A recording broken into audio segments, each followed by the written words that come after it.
বন্ধুরা, তোমরা ভিডিওটাকে কেউ স্কিপ করে যেও না। দেখো, আমি চলে এসেছি এদিকে আমাদের গ্রামের সুন্দর দৃশ্যটা, মাঠে চলে আসলাম দৃশ্যটা দেখানোর জন্য তোমাদেরকে।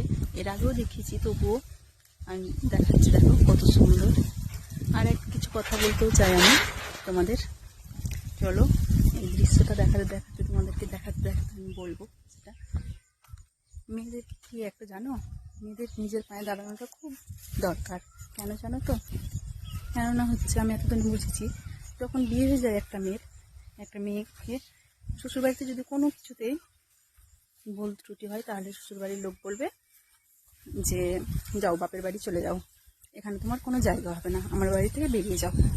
আর যখন মেয়েটা সেই বাপের বাড়িতে যাবে, তখন বলবে বাপের বাড়ি থেকে যে শ্বশুর বাড়িতে একটু মাটি নিচে থাকতে পারলি না, কারণ ওটাই তোর নিজের বাড়ি, এখন তোর বিয়ে দিয়েছি, এখন তোকে ওখানেই থাকতে হবে, ওটাই তোর নিজের বাড়ি, তোকে ওখানেই থাকতে হবে।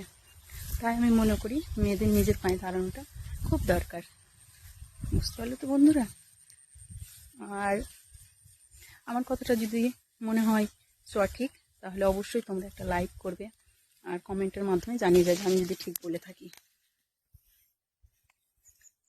দেখো তোমরা, এর সাথে সাথে তোমরা আমার পিছনের দৃশ্যটা একবার দেখো। মাঠ ভরা ধান, সবুজ ধান, আর কিছুদিন পর সোনালি হয়ে যাবে, দেখতে খুব সুন্দর লাগছে।